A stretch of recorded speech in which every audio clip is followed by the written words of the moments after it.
The station called Axis Eternal hung between 3 star systems like a cold jewel suspended in total darkness. It rotated so slowly that most visitors never noticed the movement at all, and those visitors were far too busy staring at the interior to pay attention to the outside anyway. The Grand Hall of the Galactic Conclave was carved from the hollowed core of an ancient asteroid, and it was so enormous that sound traveled strangely inside it. Voices became echoes before the speaker had even finished talking, and footsteps disappeared into the dark stone floor as if the building itself preferred silence above all other things. Sergeant Ethan Cole stood near the back wall of that hall and tried very hard to look like furniture. He was good at it. 14 years of military service had taught him how to go still, how to breathe quietly, how to occupy space without demanding that anyone notice him. And that particular skill was the main reason Ambassador Reyes had selected him for this posting in the first place. "You are here to look human and say nothing," Reyes had told him on the transport over, straightening Ethan's collar with the efficiency of a man who had very little patience for soldiers at diplomatic events. "Do not touch anything. Do not speak to the delegates unless they speak to you first, and under absolutely no circumstances are you to draw that sidearm." The sidearm in question sat on Ethan's hip inside a sealed housing, a small locked casing fitted over the trigger mechanism that the Earth government had agreed to as a condition of humanity's observer status at the conclave. It was, Ethan had privately decided, the most honest symbol of humanity's position in the entire galaxy that anyone had ever invented. Armed, technically, but not permitted to act on it. Earth had been sitting at the outer edges of galactic civilization for 30 years now. 30 years of careful treaties, of agreements written in humble language, of Earth's banner hanging in the dim far corners of important rooms while the great and ancient species stood comfortably in the light at the center. And Ethan understood that the ambassador's caution came from a real and serious place, from the weight of knowing that humans were new here and considered small here, and that a single mistake made in a room like this one could cost something that took a generation to rebuild. He understood all of that. He stood still and watched the room anyway, the way soldiers watch rooms, not admiring the architecture, not reading the sigil banners of 43 member species that hung from the high ceiling, not studying the layered crystal panels that caught the light and scattered it in colors no human word existed to name yet. He watched the people. The Vethkai delegation arrived at the 23rd minute of the pre-ceremony gathering, and they were impossible to miss. Each of them stood nearly 7 feet tall, silver-skinned, moving with the kind of deliberate and controlled precision that comes only from a culture that has been practicing formal movement for many hundreds of years. They had 4 arms arranged in 2 pairs at the shoulder, and their skin produced a soft bioluminescent glow that shifted between colors depending on their emotional state. They way a human face might flush or pale, except the Vethkai could not fully control it no matter how hard they tried. Most of the other delegates in the hall were not familiar enough with Vethkai physiology to read those color changes. Ethan was also not familiar with them. But he noticed the young woman near the rear of the delegation anyway. She was dressed more elaborately than the others around her, her robes layered in deep blue and silver silk that shifted tone with her movement, and her upper 2 arms carried the formal rank bands of a noble house. But her skin was dim, noticeably dimmer than every other Vethkai in the group, held at a flat and careful grey that appeared to be maintained with genuine effort, the way a person holds their expression.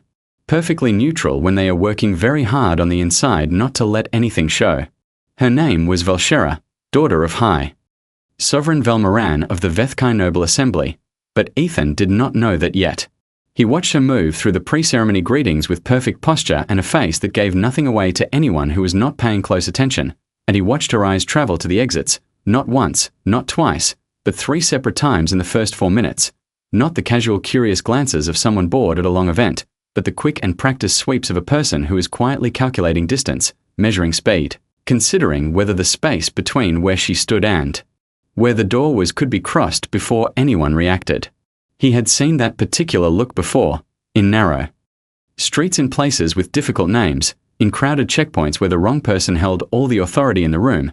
It was the look of someone deciding whether running was possible and where they would go if they committed to it. He leaned slightly toward Ambassador Reyes.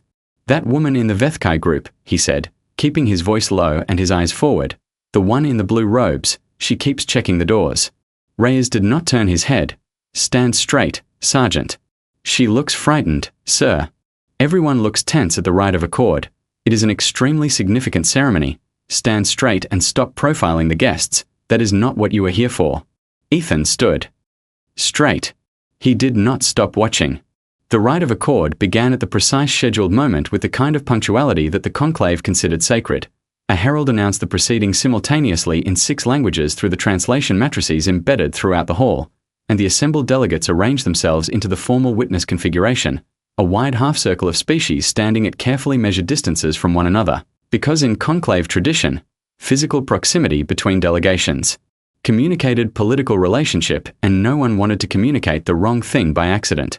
At the center of the ceremony floor, the Korvan warlord named Drethoka took his position. He stood a full head above even the Vethkai and was built in the way that suggested his species had at some point collectively decided that being difficult to move was a survival strategy worth committing to entirely.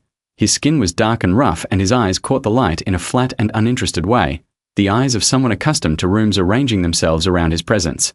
The herald called Velshera forward by her full noble title. She walked to the center of the ceremony floor with her posture straight and her chin level and her skin held at that careful flat grey, and Ethan watched her lower 2 hands, the ones partially hidden in the fall of her robes, moving in a small and constant pattern against her sides, fingers pressing and releasing in a steady rhythm that looked like someone counting silently in their head or holding themselves together very deliberately from somewhere deep inside. The warlord looked at her the way a person looks at something they have already decided belongs to them. Across the hall, the assembled delegates began the formal applause of ceremony proceeding correctly, measured and even and entirely satisfied with itself, and through the width of the entire grand hall, through 43 species and their banners and their careful political arrangements, Velshera's eyes found Ethan Cole standing in the dim corner near the back wall.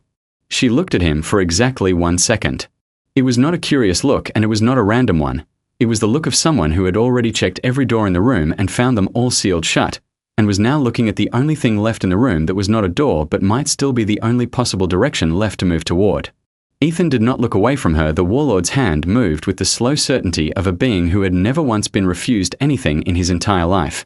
It crossed the distance between them with the casual ease of someone reaching for an object placed on a table. Not a gesture of aggression, not a display of force, but something quieter and more absolute than either of those things. It was the movement of a person who simply did not consider that the thing he was reaching for had an opinion about being reached for. His massive fingers closed around Velshera's upper wrist, the left one, the highest of her 4 arms, and the grip locked with a soft and final pressure that carried the full ceremonial weight of the Vethkai bonding rite, the ancient gesture of claiming that their culture had used for centuries to formalize ownership between houses, the gesture that every delegate in the room recognized and every herald had been waiting for. The hall applauded. Not loudly.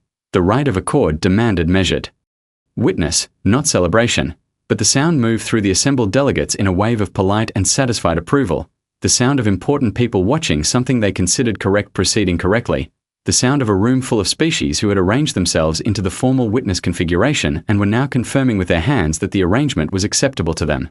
Velshera's skin did not stay grey. It could not. The careful flat control she had held across her entire body for the past hour cracked open all at once. From the base of her neck to the tips of all 4 hands, her bioluminescence erupted in white, not the soft white of calm or the cool white of concentration, but the sharp and flooding white that the Vethkai carry as the deepest color in their emotional language, the one that has no subtle meaning, the one that means only one thing in any context and has meant only that one thing for as long as the Vethkai have existed. It meant absolute terror. Every Vethkai in the room saw it. The guards, the delegation members, the herald, every single one of them saw her skin go white, and every single one of them went absolutely still in a way that was different from the formal stillness of the ceremony, a stillness that came from somewhere much older than protocol. The other species in the room saw a light change and assumed it was decorative. The warlord's grip did not loosen. And then Velshera ran. She did not run the way a person runs who has planned an escape. There was no angled route, no calculated path toward a door or a neutral zone or a position of legal safety. She simply pulled away from the warlord's hand with everything she had, and the surprise of it more than the strength of it broke the grip, and then she was moving across the ceremony floor with her robes tearing at the hem where her feet caught the fabric, her 4 arms tucked close against her body, her skin cycling through white and red and a deep and desperate amber, every color of a person who has stopped thinking about consequences and started thinking only about distance. The hall did not applaud now. The hall went silent the way a room goes silent when something happens inside it that the room does not have a prepared response for, when the event falls outside every script that every person in attendance had been given and rehearsed and considered sufficient. Velshera ran the full length of the grand hall. She ran past the neutral arbiters in their grey ceremonial robes who stood with their mouths open and their hands at their sides. She ran past the shriven collective delegation who stepped back as one unit. She ran past the corner where Earth's banner hung in the dim and distant section of the room that no one important ever stood near, and she ran directly and without slowing into the chest of Sergeant Ethan Cole. The impact was real. She was taller than him by nearly a foot, and the full momentum of her run transferred into him completely. He stepped back once with his right foot to absorb it, the automatic physical adjustment of someone who has been hit before and knows how to receive force without falling, and then he stopped moving. Her hands found his jacket, all four of them, grabbing fistfuls of the rough dark fabric of his dress uniform, her upper hands at his shoulders and her lower hands at his sides, holding on with the complete and undignified desperation of someone who has picked the one thing in the room they are going to hold and has decided with their entire body that they are not going to let go of it. She pressed her face against his shoulder. Her skin, which had been cycling through every color of distress faster than any I could properly track, began very slowly to change. The white faded, the red faded, the cycling slowed, and what replaced it was a low and trembling gold that spread from her face and her neck and moved outward through her arms and hands, unsteady and uncertain but present, a color that pulsed at the same rhythm as a slow and deliberate breath. In Vethkai bio-language, it was the color of a child finding shelter in the dark. It meant safety and please and I am trusting you with something I cannot protect by myself, all at the same time, in a single color that no spoken language in the Conclave's translation matrices had ever been asked to convert into words. Ethan did not know what the color meant. He understood her anyway. His arms came up, not quickly, not with any urgency or drama. They came up the way a person moves when they have already made a decision, and the decision is simple, steady and unhurried. One hand settling against the middle of her back and the other rising slowly to rest at the back of her head, pressing her gently against him in the way that humans hold people who are frightened, a gesture with no political translation in any known galactic language, a thing that humans do for each other so automatically that most of them have never once stopped to consider what it communicates or why it works.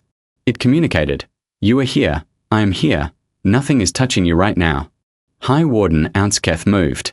He was the commander of the Vethkai Honor Guard, and he had 12 soldiers behind him, and every single one of them was physically larger than Ethan Cole by a margin that should have made this a very short and very simple situation. They stepped forward from their position along the ceremonial wall, and they crossed half the distance between themselves and the human sergeant, and then they stopped. They stopped because Ethan raised his eyes. He did not reach for his sidearm. The sealed housing sat exactly where it had been. He did not change his posture or raise his voice or do any of the things that the guard's training had taught them to categorize as threat indicators. He simply lifted his gaze from the top of Velshera's head and looked across the room at Ounsketh with an expression that was entirely calm and entirely still and communicated something that none of the guards had a word for. It was not aggression. They knew aggression. They had training for aggression. Aggression was a thing they understood how to respond to. It was not submission. Submission carried its own signals, its own postures, its own readable language. This was nothing like that. It was something that sat in a place between those two things that the Vethkai had no category for at all, a flatness, a patience, a total absence of the social anxiety that every species displayed in some form when confronted with 12 armed guards, the expression of a person who had made their decision before the moment arrived and was now simply waiting to see what the moment decided to do about it. The 12 guards stood frozen. Ambassador Reyes had gone the color of a wall. The warlord's entire body was vibrating with a rage so large and so sudden that he appeared to have temporarily forgotten what the correct next action was. And Ethan Cole held Velshera against his chest in the middle of the grand hall of the Galactic Conclave, in front of 43 species and their banners, and said in a voice that was quiet enough to be personal and steady enough to carry clearly through the silence of the entire enormous room. "I have got you. Do not let go." The next 4 hours were the most complicated 4 hours in the diplomatic history of the Galactic Conclave. And the conclave was 460 years old. Ambassador Reyes spent the first 20 minutes of those 4 hours standing in the middle of the grand hall with a communication device pressed against his ear and the expression of a man watching something very expensive fall from a very high place in very slow motion. He was talking to Earth's senior diplomatic office, who were talking to 3 legal teams, who were all talking over each other in the way that legal teams do when the situation they are being asked to address is one that no law was ever specifically written to address. Because no law had been written for this. Ethan stood at the center of the hall and Velshera stood at his side, and her hand was in his hand now, not with the desperate grip of her initial run, but with the quiet and deliberate hold of someone who has decided that this connection is the one thing in the room that is currently real to them, and they are not releasing it until they feel ready, and they do not feel ready yet. The 12 guards of the Vethkai Honor Unit had not moved from where they had stopped. High Warden Ounsketh had not moved either.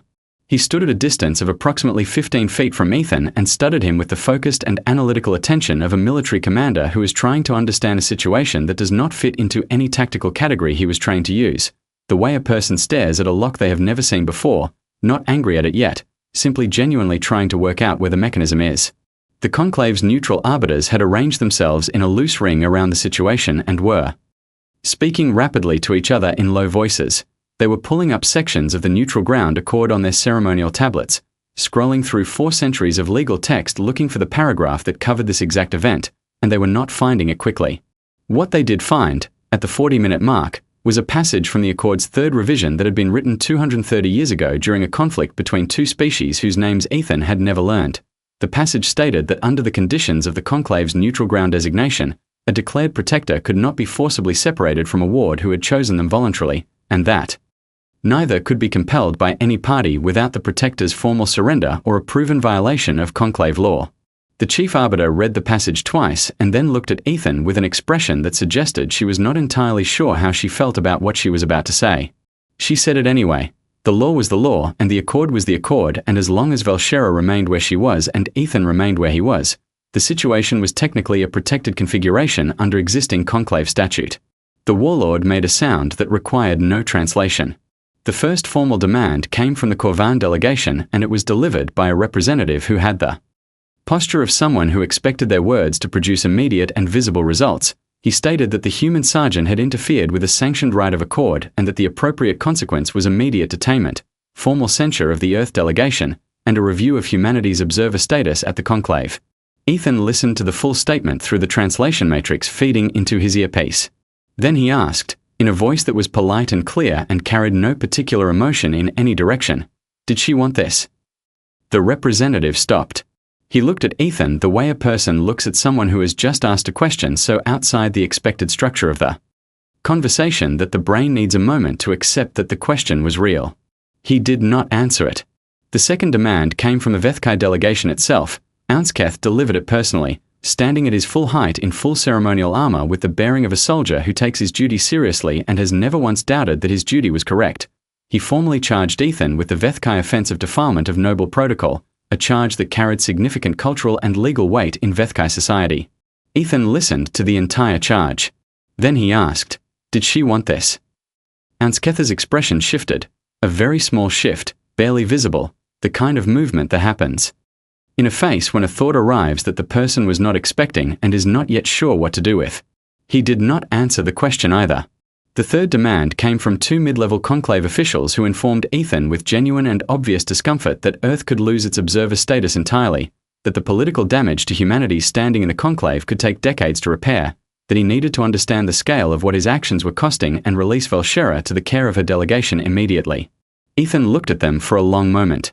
Then he asked, "Did she want this?" The officials looked at each other. Nobody answered.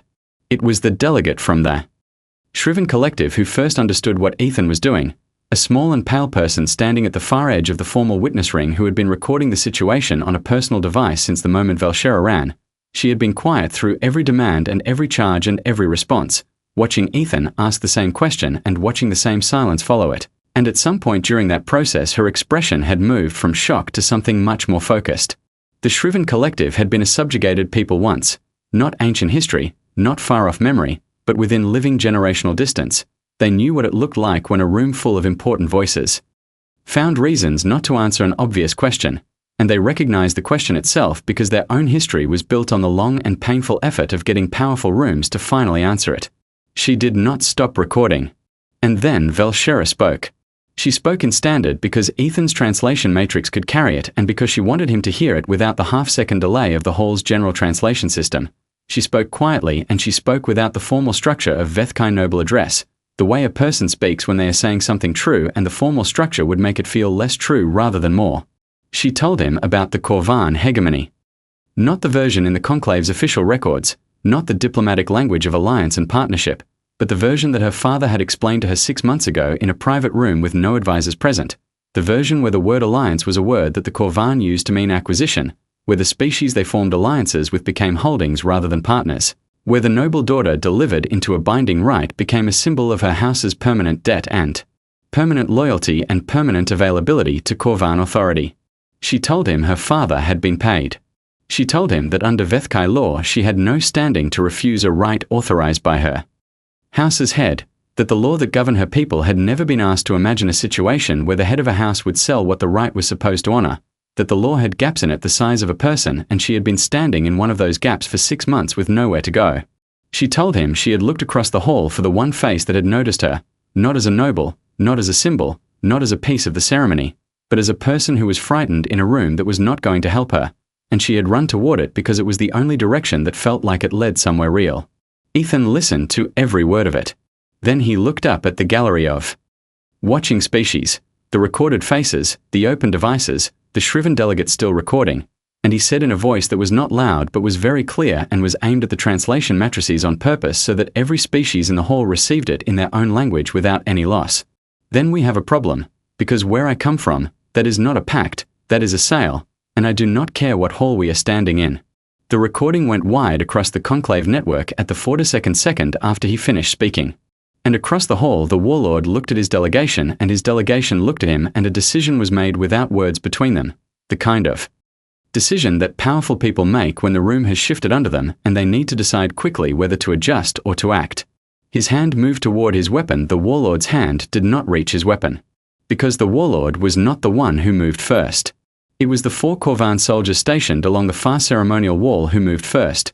They had been standing in formal position for 4 hours while their commander endured the most public and recorded humiliation of his political career, and when his hand shifted toward his side they understood the signal the way soldiers understand signals, immediately and without question, and they were moving before the warlord's palm had fully closed. They were large, larger than the Vethkai, built with the wide and forward-heavy frame of a species whose ancestors had competed for survival against things considerably bigger than themselves and won, and they crossed the floor with the speed of trained combatants who had been standing still for too long and were very ready to stop standing still. Ambassador Reyes made a sound that was not a word. Ethan had already moved Velshera behind him.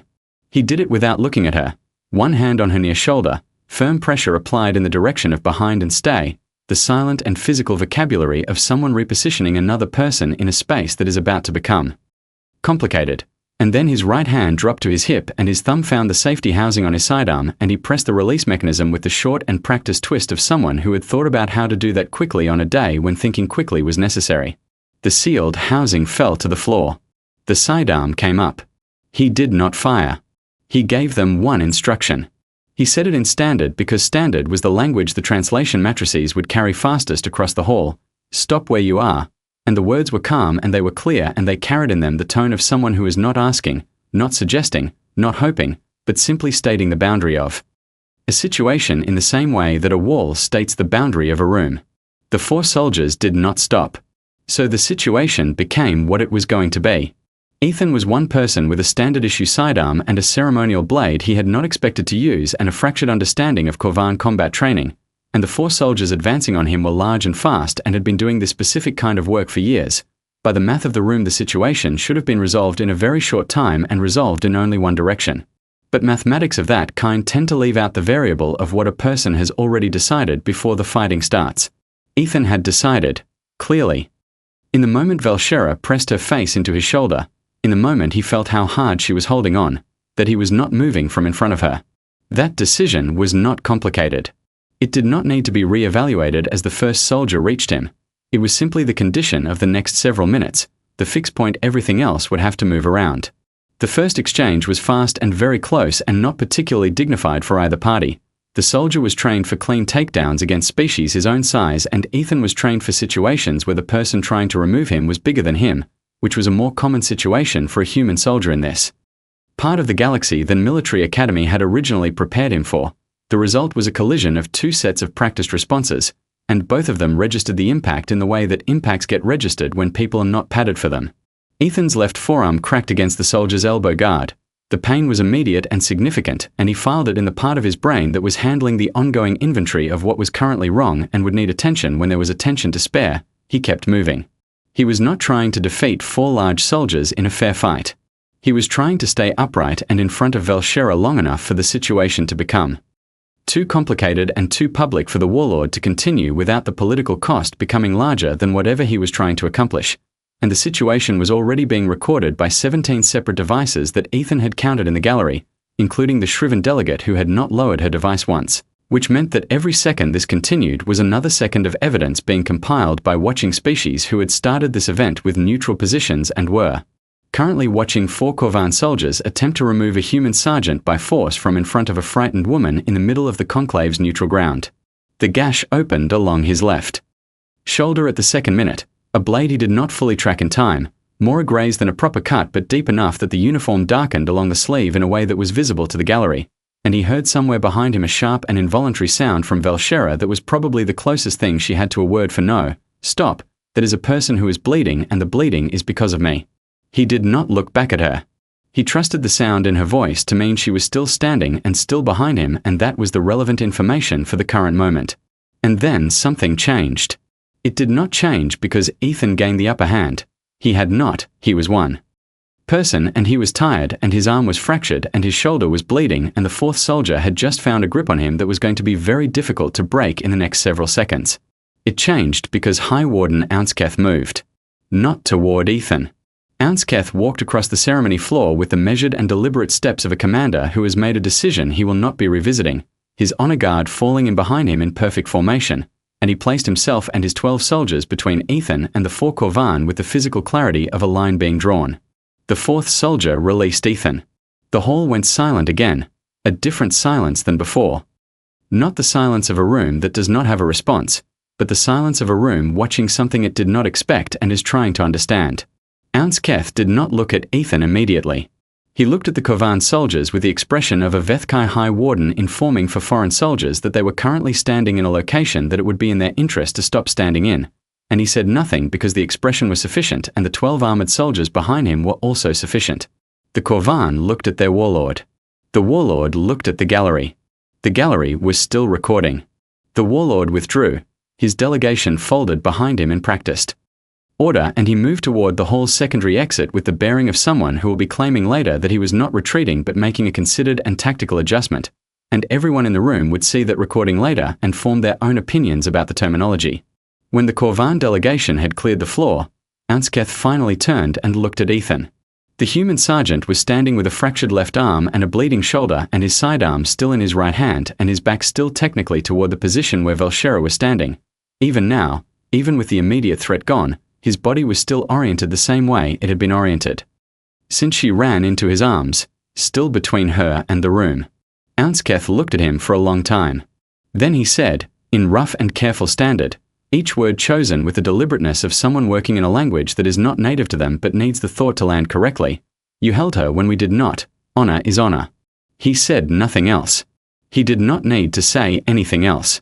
The 12 guards of the Vethkai Honor Unit took positions around the perimeter of the space where Ethan and Velshera stood, not confining them, not surrounding them in any threatening sense, but covering the angles of the room the way a protective formation covers angles, the way soldiers cover the people they have decided are worth covering. Ethan lowered his sidearm. He found the steps of the Grand Hall by feel more than sight because his left arm was sending him very insistent and detailed information about itself that was making it difficult to concentrate on other things. He sat down on the wide stone steps that led up to the ceremony platform, and he set his sidearm on the step beside him, and he pressed his right hand against his shoulder and breathed. Velshera sat next to him. Her skin was a steady and warm amber now, not the trembling fractured gold of the earlier shelter signal but something fuller and quieter and more settled, the amber of someone who is exhausted and has stopped being afraid and is currently feeling the full weight of everything that has happened in the last several hours all at once. Ambassador Reyes walked over and stood in front of them both and looked at them with the face of a man composing in real time the most difficult official report he had ever been asked to write. Ethan looked up at him. Reyes said nothing for a long moment. Then he said, "You know they are recommending a court-martial." Ethan nodded once. Reyes said, 9 species have also submitted formal commendation requests to the Conclave Record Office in the last 12 minutes. Ethan looked at his arm. "I am going to need a medic," he said. 3 weeks passed. The conclave moved in. The way that large and ancient institutions move when something unexpected has forced them to look at themselves, slowly, carefully, with a great deal of formal language surrounding a core of genuine discomfort. The right of accord between the Vethkai noble house and the Corvan hegemony had been formally suspended pending a full review by the conclave's legal assembly. This was the first time in 217 years that a binding right had been halted after the ceremony had already begun. The previous time involved a weapons dispute between two species whose conflict had reshaped an entire sector of the galaxy. So the company Ethan's decision was keeping was not modest company. By any standard. The review was ongoing and its outcome was not yet known, but the direction of it was becoming visible to people who watched the conclave closely. The recording made by the Shriven delegate had been seen by representatives of 31 member species within the first 6 hours after the event. And what those representatives had seen when they watched it had produced a series of formal position statements that were still arriving at the conclave's record office in a steady and building stream. And most of them were not written in the warlord's favor. Humanity's observer status had not been revoked. It had, in fact, been placed under review for an entirely different reason. Not for sanction but for potential elevation, a distinction that Ambassador Reyes had communicated to Earth's diplomatic office with the expression of a man who was not yet sure whether he was angry or relieved and had decided to simply be exhausted until he worked it out. Ethan knew about the elevation review the same way he knew about most things in his current situation. People told him things while he was lying in the conclave's medical bay with his left arm in a regenerative splint and his shoulder sealed under a bioadhesive bandage and nowhere in particular to be while the political machinery worked through its process around him. He was not particularly bothered by the waiting. He had a window in the medical bay that looked out at the slow rotation of the asteroid's outer shell, and the stars beyond it were extremely patient company, and he had always been better at stillness than most people gave him credit for at first meeting. Velshera visited every day. She did not stay long on most days. There were things she was required to attend, discussions she was being called into by the conclave's review process, communications with her house on Vethkai space that she handled in private and came back from looking tired but not frightened, which Ethan considered a meaningful improvement over every look she had been carrying when he first noticed her in the Grand Hall. On the last day before she was scheduled to depart for her home world, she came to the medical bay in the late part of the station's artificial evening cycle, when the overhead lights had dimmed to their night setting and the corridor outside was quiet, and she sat in the chair beside his bed and her skin held the color that he had started to recognize over 3 weeks of daily visits. The warm and full amber that he now associated with her when she was present and calm and choosing to be somewhere rather than being required to be there. She asked him why he had held her. She asked it directly and without the formal framing that the Vethkai used for most serious questions, not as a ceremonial inquiry or a diplomatic formality, but as a person asking a real question to another person because they genuinely needed to understand the answer. Ethan thought about it. He was not a person who gave quick answers to questions that deserved careful ones. He had learned somewhere along 14 years of service that the questions worth answering were worth the extra seconds it took to answer them correctly rather than fast. He told her that he had been standing in that hall watching people, the way he watched rooms, the way he had been watching rooms his entire career, and he had seen someone who was scared and alone in a space full of people who were not going to help them, and he had seen the moment. She looked across the room and found the only face that had noticed, and he had understood what she was asking before she ran because he had seen that kind of asking before. He told her it was not a political calculation. He told her it was not a heroic decision or a brave one in any way he thought the word brave was usually meant. It was just a thing he did not know how to walk past, the same way he imagined most people could not walk past a person sitting on the ground in the rain. The same way a certain kind of attention to other people becomes so much a part of how you move through the world that you stop experiencing it as a choice and start experiencing it as simply the direction your feet go when the situation presents itself. She was quiet for a while after he finished. Then she told him that she had watched 43 species look away. She did not say it with bitterness. She said it with the careful and factual tone of someone stating something they have had 3 weeks to process and have processed as fully as they are going to for now. But the amber of her skin deepened slightly when she said it, a small involuntary shift toward the richer color she carried when something landed in a tender place. Ethan said, quietly, that he knew. He said that he had noticed humans were often in the dim corners of rooms like that one, and that maybe being in the corner for a long time gave a person a particular kind of vision for other people in corners, a familiarity with what that looked like from the inside that the center of the room did not naturally develop. She looked at him for a long time after he said that. Then she stood and she took his right hand in her upper 2 hands and she pressed her lower 2 hands together with her palms flat and her fingers aligned and she held them out toward him in a gesture that he had not seen in 3 weeks of observing Vethkai interaction in the halls and corridors of the station. A formal wrist clasp, but not the kind exchanged between a noble and a delegate or a guard and a commander, the kind exchanged between equals who have looked at each other clearly and found something real in what they saw. He returned it as best he could with one working arm. Before she left, she pressed something small into his palm and closed his fingers around it, a smooth and slightly warm object the size of a large coin, flat and rounded at the edges, and when she released his hand and stepped back it was pulsing with a gentle light, a color that was difficult to name in any language Ethan had access to, a soft and steady blue-white that was quieter and warmer than either blue or white usually managed to be on their own. He did not know what the color meant. He held it anyway and watched her walk to the door and turn once at the threshold and look back at him with her skin at that full amber that he had come to know meant she was choosing to be somewhere, and then she was gone into the quiet corridor of the station's night cycle. He would learn later, 3 days later, from a xenobiologist on the Conclave's academic staff who saw the object in his hand during a routine medical check and became very still for a moment before explaining, that the color Velshera had left pulsing in his palm was the color that Vethkai children produce involuntarily when they feel completely safe for the first time in a place they did not expect to feel safe, a color that the Vethkai do not teach and cannot control and cannot produce.